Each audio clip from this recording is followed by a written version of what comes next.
Hola a todos, bienvenidos a Filosofía de Película, yo soy Oscar.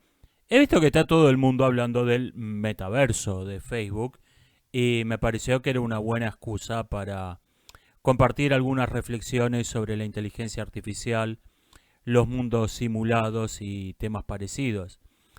Antes que nada, sobre el tema concreto del metaverso de Facebook, esto no es algo nuevo.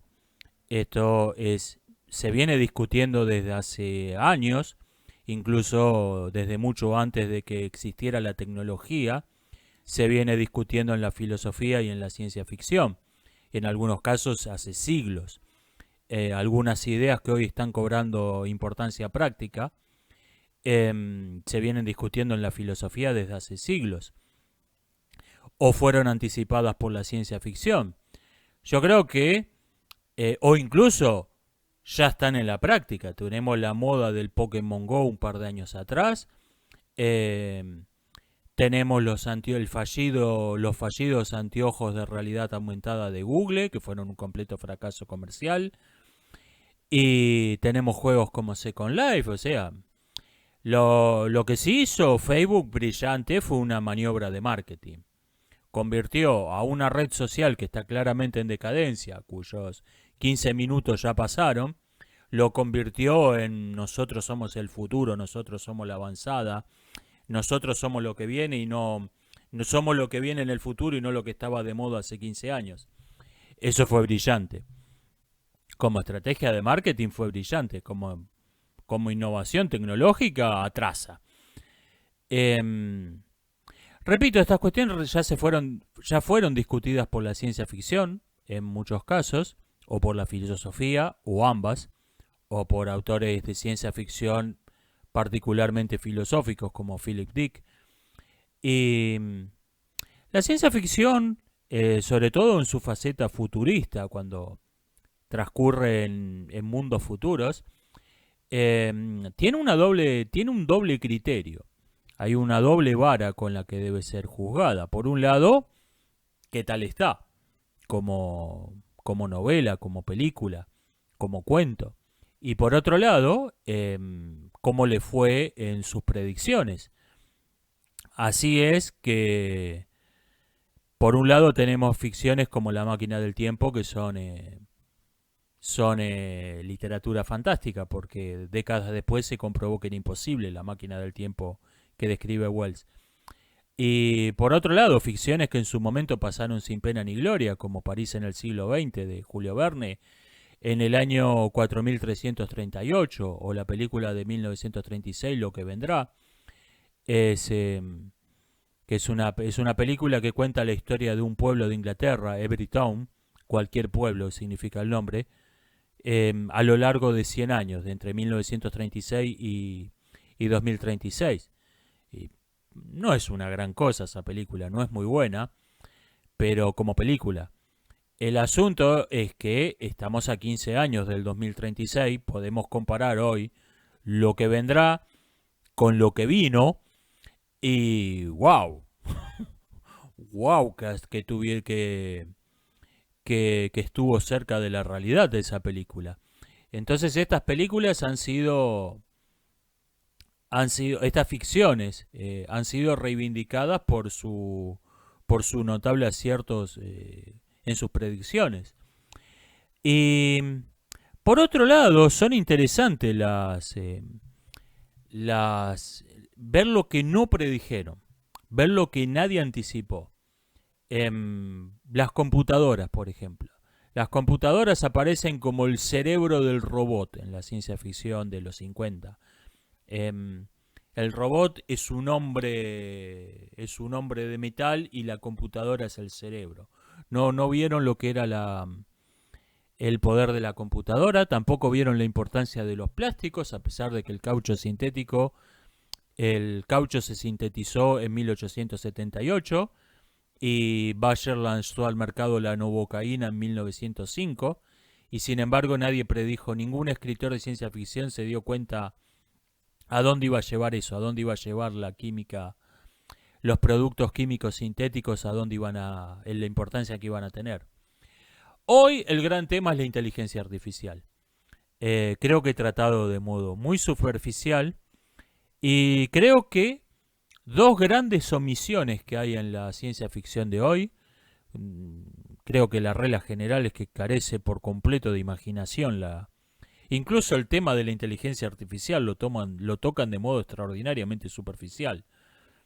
Em, Creo que las grandes omisiones, de todos modos, no son en la inteligencia artificial, que por lo menos yo creo que tienen razón en que va a ser importante. Yo creo que no están viendo la importancia de materiales como el aerogel o los o los productos derivados sintéticos del carbono, como el grafeno, y no están viendo la importancia de la energía de fusión nuclear. Ok, es un poco, es mejor que la energía de fisión que tenemos ahora, pero es un reactor nuclear, es una máquina que genera electricidad a partir de energía nuclear. ¿Cuál es la diferencia? No están viendo que hay una diferencia sustancial, y hay una diferencia sustancial. La energía de fusión nuclear prácticamente resuelve todo problema práctico de energía de modo definitivo. Es, ¿Vieron en los videojuegos cuando por ahí hay una faceta, un juego de disparos? Tenés que ver que no se te acaben las balas, pero podés jugar en el modo balas, munición infinita, donde todo el mundo puede disparar ilimitadamente. Bueno, la fusión nuclear nos va a poner en modo energía infinita.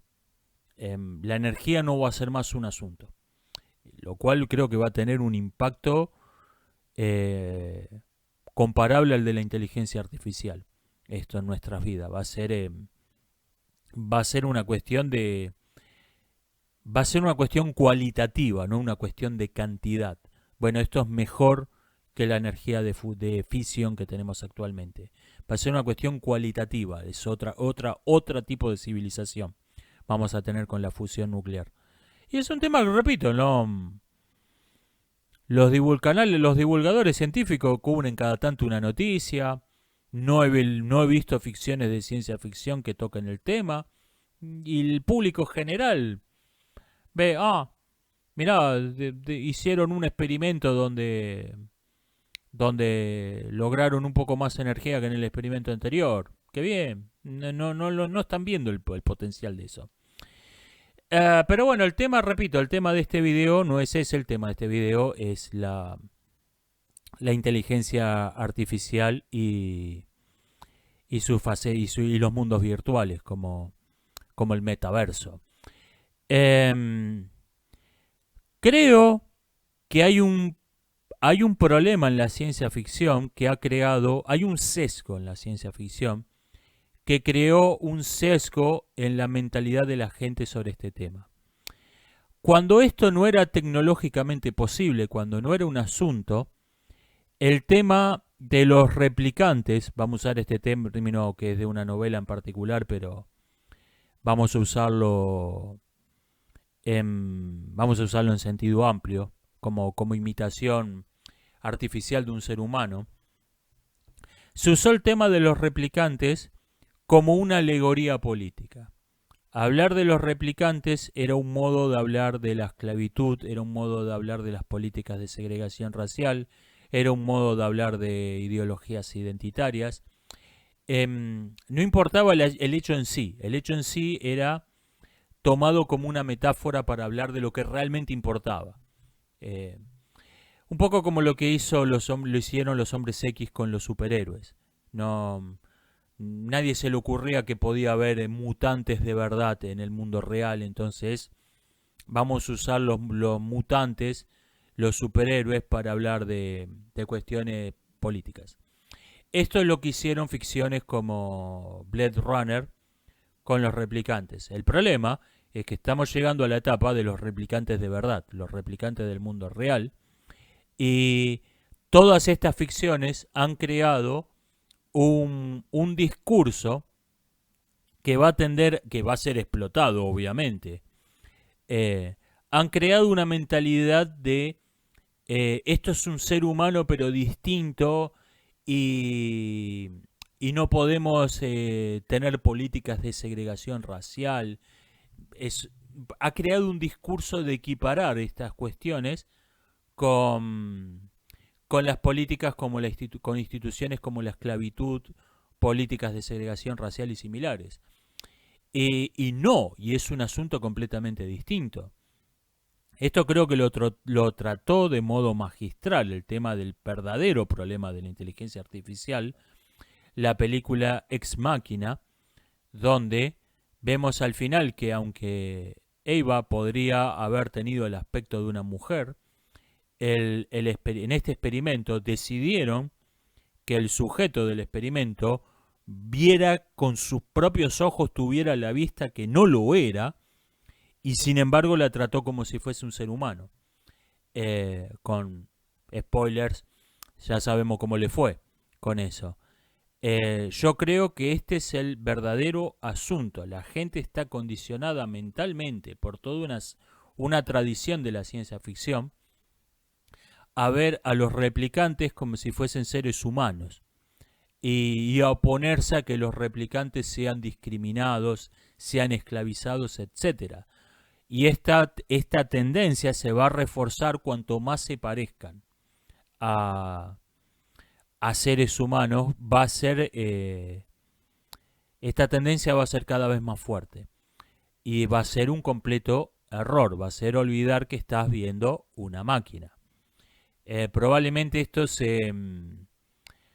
probablemente haya una división acá haya replicantes que buscan ser 100% humanos, por ejemplo, juguetes sexuales, y replicantes que intencionalmente se busca que hablen como el robot mayordomo de Perdidos en el Espacio y que deliberadamente no tengan un aspecto humano para otras tareas. Por ejemplo, un robot desactivador de bombas que se mueva como un ser humano, hable y tenga aspecto humanoide, van a tratar de que no se vea demasiado humano porque por ahí vuelan en pedacitos y no van a querer que los soldados los vean como un compañero caído en combate.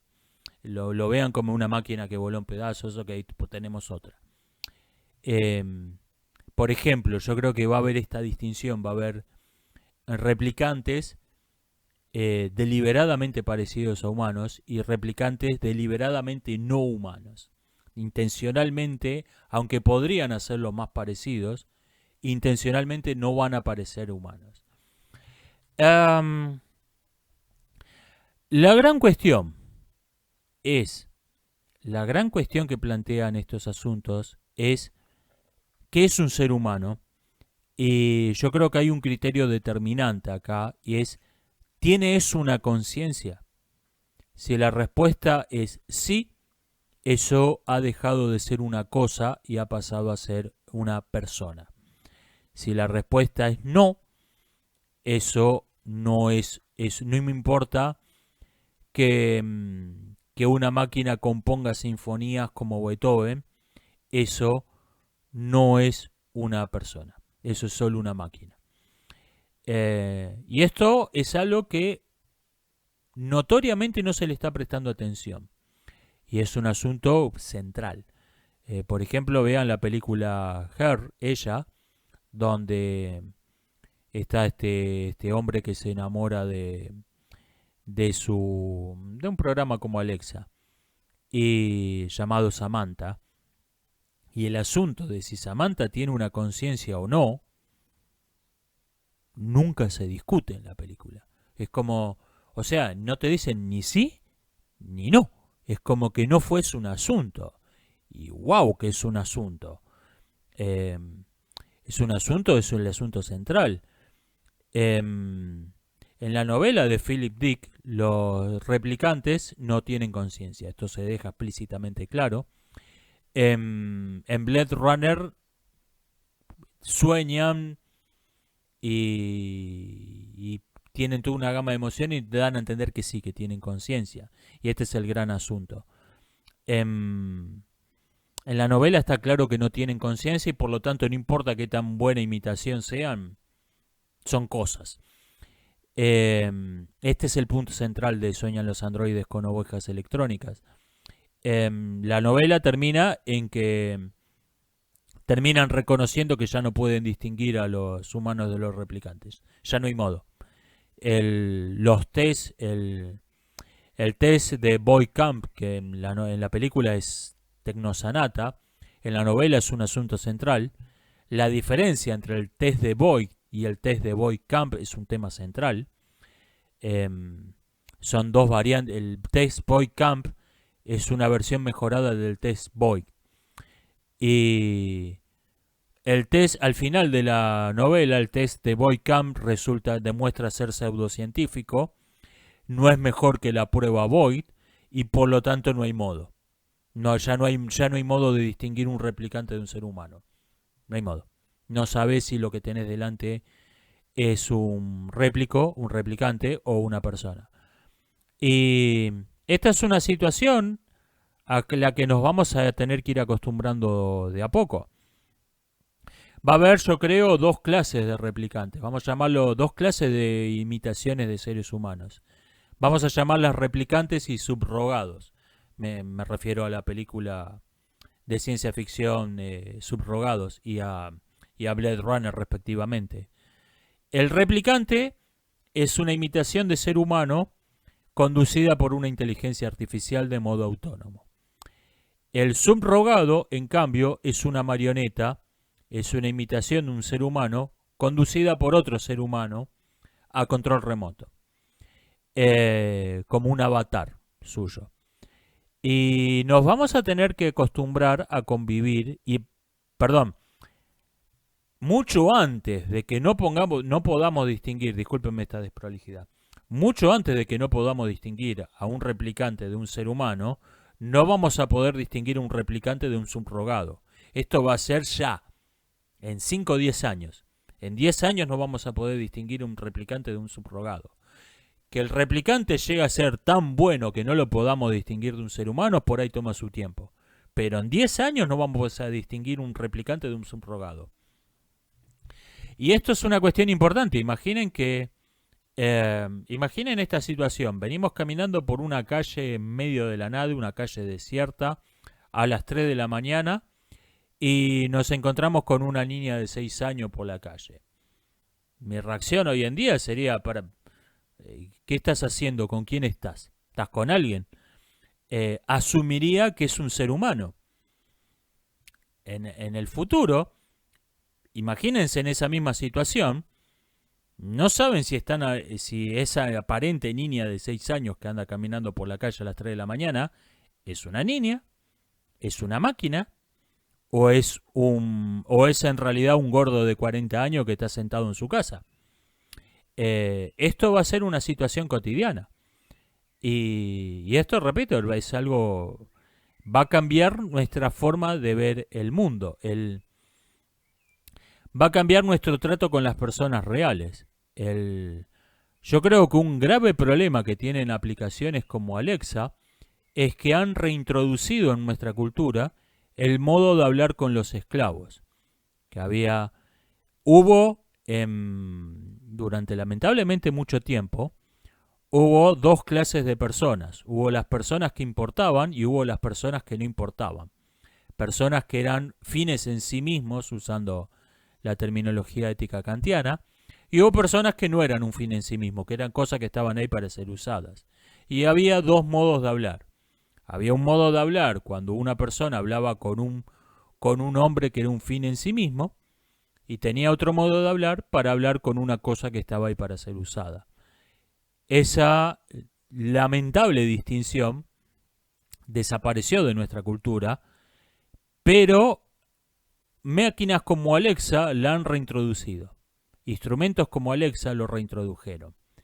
Y esta tendencia va a ser todavía mucho peor cuando Alexa tenga un cuerpo. Cuando Alexa sea una cosa que parece un ser humano y sin embargo es una cosa que está para ser usada. Esto me dirán, bueno, pero Alexa es una cosa que está para ser usada. Sí, pero te crea un hábito, te crea una costumbre. te crea, en tu cabeza hay dos modos de hablar. Hay dos modos de hablar, cosa que no había unas décadas atrás. Eh, este es el asunto, te crea un patrón de comportamiento. Este es el problema, no es que, che, preguntale a Alexa cómo estuvo su fin de semana. No, estaría completamente loco el que hace eso. No me refiero a eso, me refiero a que te crea un patrón de comportamiento que después lo van a aplicar lo va a aplicar donde no debería, ese patrón de comportamiento. Eh, va a haber, van a surgir, creo, dos ideologías en este mundo donde los humanos estén mezclados con los replicantes. Los voy a llamar Amish y Progress. El Amish va a ser el que rechace radicalmente a los replicantes como otra cosa que cosas, como instrumento. No van a decir, probablemente hablen en un término religioso, van a decir que no tienen alma y van a rechazar considerarlos otra cosa que cosas. Los progres van a ser los que van a tomar todo este discurso de películas como Blade Runner y van a decir que son xenófobos, racistas, segregadores, supremacistas humanos, los que rechazan a los pobres replicantes que solamente quieren vivir en paz. Estos dos grupos primero van a tener grados, no van a ser dos grupos blanco-negro, van a tener grados, van a tener influencias mutuas. Y segundo, ocasionalmente van a tener alianzas temporarias con un objetivo común. Van a querer lo mismo, aunque no por las mismas razones, no necesariamente. De modo similar a como en el mundo de hoy, los fundamentalistas cristianos y las feministas se ponen de acuerdo para hacer campaña por la prohibición de la pornografía. El objetivo es el mismo, las razones son completamente distintas y hasta opuestas. Esto va a ocurrir en el futuro cuando se empiecen a usar replicantes para cosas tales como shows snuff o peleas de gladiadores. Los progres y los amish se van a poner de acuerdo para hacer campaña por la prohibición de esos espectáculos despreciables, pero no por la misma razón. Unos lo van a ver como una violación a los derechos de los replicantes. Y mientras que los otros van a decir que no existe tal cosa como los derechos de los replicantes, pero que esos espectáculos son una mala influencia, son una fuente de corrupción moral para los seres humanos de verdad, para las personas de carne y hueso, que son las únicas que importan. El hecho en sí de vivir en un mundo falso va a ser algo que también va a ir creciendo en importancia, que de hecho viene creciendo en importancia. Después del año, en el 2020, después de las elecciones presidenciales en Estados Unidos, muchos republicanos comentaron que Biden no era un presidente legítimo, no porque hubieran hecho fraude en el sentido tradicional del término, no porque hubieran hecho votar a los muertos, digamos. No en ese sentido, sino porque, argumentaban, los votantes de Biden no estaban viviendo en el mundo real y por lo tanto sus votos no tenían ningún valor. No voy a opinar sobre este asunto, no es el tópico de este video. Lo que quiero mencionar y por lo que quiero resaltar y por lo que mencioné este argumento es que es completamente nuevo. Nunca se había rechazado la legitimidad de un presidente con ese argumento. Sí, lo votó Juan Pedro María, pero Juan Pedro María no viven en el mundo real, por lo tanto sus votos no tienen valor. Porque gente que vive en un mundo falso va a decidir quién va a gobernar en el mundo real. Bueno, este tipo de argumentos, prepárense a escucharlo porque lo vamos a escuchar mucho en los años siguientes y cada vez van a tener más sentido. Gente que vive en el metaverso y votó al candidato porque su avatar es un pene gigante que habla y le cayó simpático el pene gigante que habla. Entonces, quienes estamos en el mundo real, momento, ¿por qué tenemos que ser gobernados por el pene gigante que habla? Va a ser Esto que, repito, se planteó por primera vez en el 2020 con un hecho particular, va a ser algo que va a ir creciendo y va a ser un asunto muy importante. ¿Qué valor tienen los votos de gente que no vive en el mundo real? Por otra parte, la nueva versión de hacer votar a los muertos va a ser querer el derecho al voto de los replicantes, que léase, va a ser el voto del fabricante. Esto va a ser otra cuestión que va a aparecer, esto va a tener importantísimas cuestiones políticas y una importantísima influencia política estos asuntos. El hecho en sí de vivir en un mundo falso es ideológico, es en sí mismo. Se suele señalar que los gurúes de la droga en los 60s se convirtieron en los gurúes del mundo informático en los 80s, en los filósofos hackers. Se suelen dejar en ese razonamiento, que por cierto es verdad, los gurúes del LSD en la década del 60 se convirtieron en los gurúes del cyberpunk en los 80, los 90, es verdad.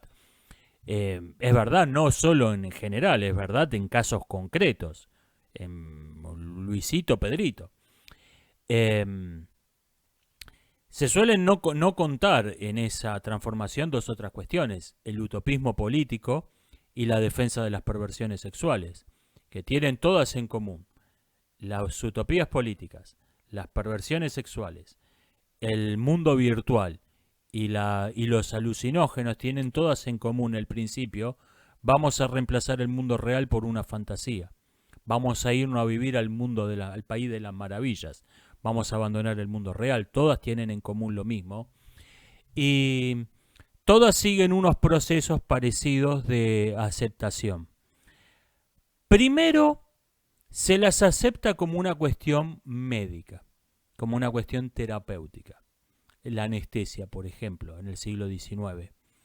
Que la anestesia provocó algunas objeciones morales. Lo que pasa que como la anestesia te permitía hacer una operación de 10 horas con el paciente sin moverse, la utilidad para la medicina se impuso por completo a cualquier objeción moral. Pero las hubo y es un capítulo de la historia que tendemos a olvidar por completo. Hubo objeciones a cosas como la anestesia. Primero se la acepta como medicina. Paso 2, se disfraza el uso vicioso como si fuese todavía medicina. La marihuana cura todas las enfermedades conocidas y a inventarse. Se disfraza el uso vicioso como religión o como si todavía fuese medicina. En el mundo de hoy no quedó un solo falopero. Todos son espirituales o lo usan por algún motivo medicinal. Cuando yo iba a la secundaria estaba lleno de faloperos. Ahora no ha quedado ni uno. Y por último, se abandona este disfraz y simplemente se acepta el uso vicioso como normal. Como esto no es una enfermedad. Este proceso está en el mismo caso la perversión sexual, la droga y los metaversos digitales, simplemente que están en distinto grado. La perversión sexual ya llegó a la etapa de ser aceptada como si fuese algo saludable. La drogadicción todavía se está encubriendo de pseudomedicina, aunque ya hay discursos de esto no es una enfermedad, esto es un modo de ampliar la conciencia, alguna pelotudez por el estilo. Ya existe el discurso.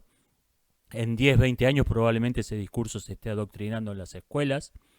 A los niños las maestras le den que se fumen un porro y haya términos malsonantes para referirse a los no drogadictos. Términos que por cierto ya existen.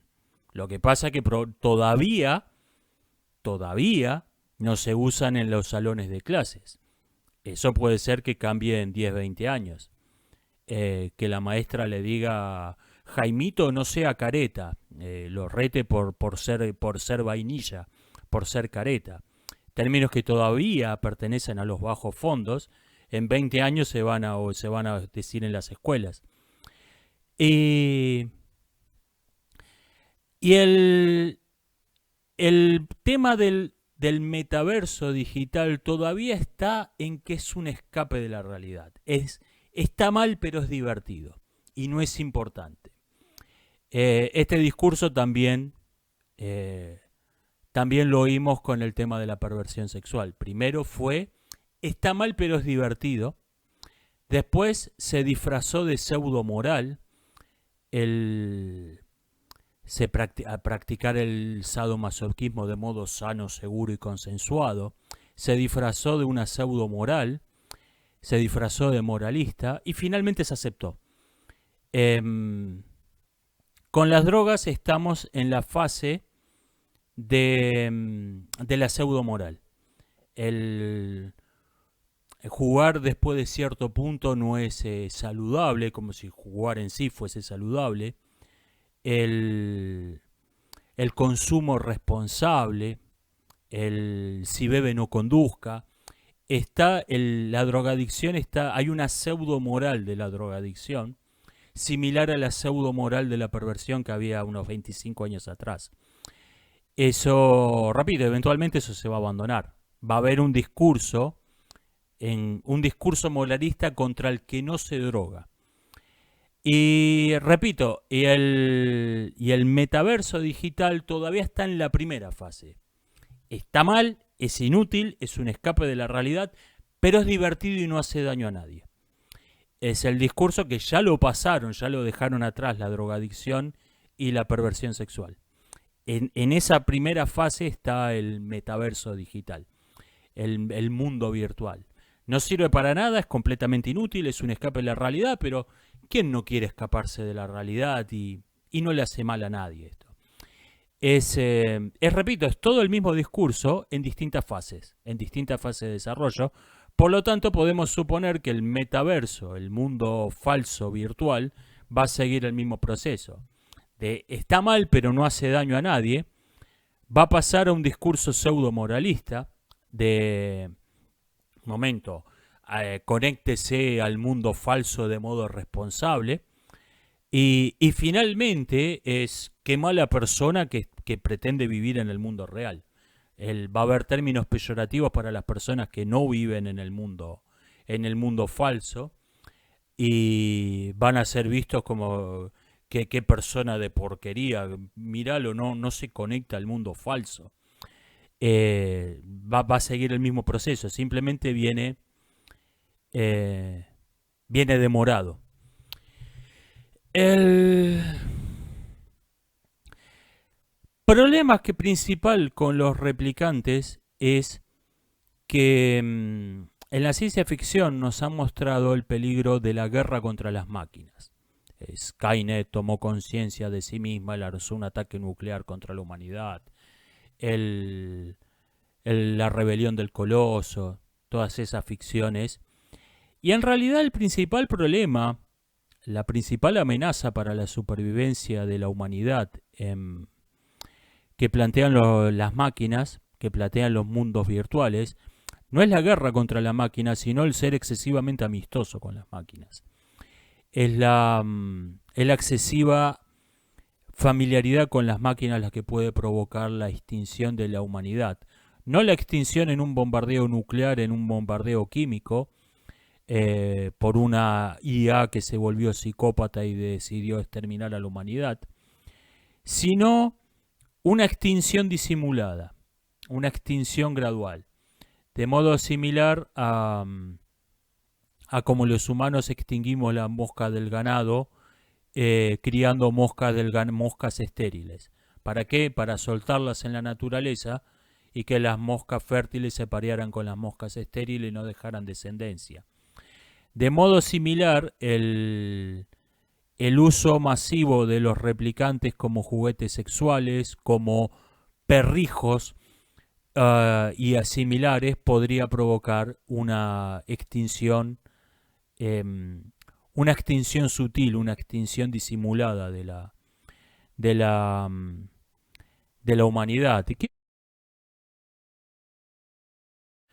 Si queremos evitar esta extinción disimulada de la humanidad, tenemos que cambiar el modo en que vemos el mundo real, porque el mundo que nos rodea está siendo gradualmente reemplazado por una falsificación de sí mismo. Y dentro de muy poco vamos a estar conviviendo con replicantes y subrogados, con máquinas que tienen el aspecto muy parecido a nosotros, pero no son nosotros. O bien, nuestras interacciones no van a ser ni siquiera ya de modo indirecto a través de internet con una cámara, como este video que están viendo, sino que va a ser, vamos a interactuar con avatares, con simulaciones de personas que no sabemos hasta qué punto se corresponden con la persona que está detrás o no, y ni siquiera si hay una persona detrás o no. Y estos cambios tienen que operar al nivel del lenguaje. Para expresar una realidad nueva necesitamos un lenguaje nuevo. No podemos seguir expresando realidades nuevas con palabras viejas, porque estas palabras viejas nos encubren lo esencial de lo que tenemos delante de los ojos. Por ejemplo, durante toda la historia conocida, un hijo fue gestado y fue engendrado por una misma mujer. Entonces, no se sintió la necesidad de acuñar más que una palabra para designar a la mujer que engendra y gesta un hijo: madre. El problema es que la tecnología moderna permite separar esas dos funciones. Puede una mujer engendrar un hijo y otra gestarlo. Y entonces la pregunta es, ¿cuál es la madre? ¿La que lo engendra? ¿La que lo gesta? ¿Las dos? Ninguna. ¿Y qué pasó en la práctica? Por el hecho de no tener una terminología clara, el criterio que se impuso realmente es respuesta, es la madre la que paga.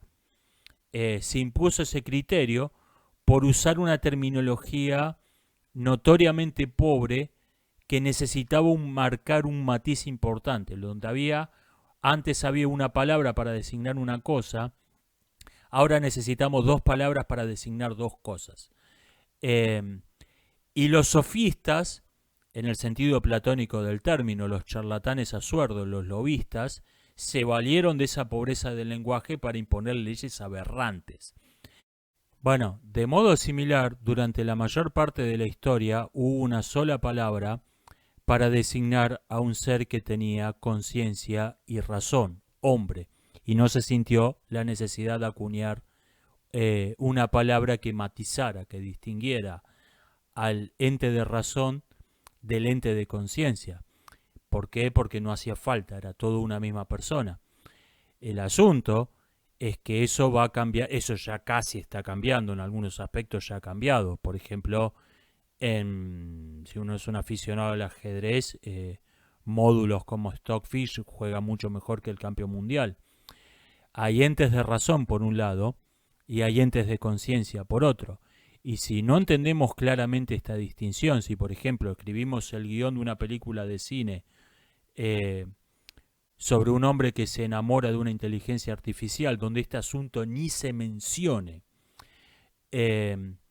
estamos cometiendo un serio error de concepto. No estamos viendo algo que es importantísimo, que es un tema central. La distinción entre la razón y la conciencia. Dentro de poco va a haber entes de razón y va a haber entes de conciencia y va a hacer falta claramente una palabra que distinga estas dos cosas como dos realidades completamente distintas. Este video fue mayormente improvisado, no tuvo guión, pero quiero terminar leyéndoles algo que escribí. Un poeta dijo que la humanidad es un medio que tiene el universo para contemplarse a sí mismo. Esta contemplación del universo implica la unión de la conciencia y de la inteligencia. Esta unión dejará de existir junto con el último hombre. Quedarán entonces en nuestro planeta animales que tendrán conciencia pero no razón, y replicantes que tendrán razón pero no conciencia. La muerte del último hombre ocurrirá con perfil bajo. En un mundo ahora totalmente deshabitado, imitaciones de nosotros mismos escribirán artículos de prensa sobre el tema. Otras imitaciones lo leerán en medio de sus ocupaciones habituales. Emociones simuladas los llevarán a producir comentarios adecuados al tema. Se escribirán sonetos románticos al último hombre que nadie leerá y se filmarán películas sobre su vida que nadie verá. Y pronto la noticia será reemplazada por un nuevo titular sobre una guerra religiosa en África, tensiones diplomáticas en la Antártida o las últimas fotografías tomadas por una sonda espacial en la nube de Oort. Lo que sea, el mundo será un desierto muy ocupado. Esto ha sido todo por hoy. Nos estamos viendo hasta la próxima.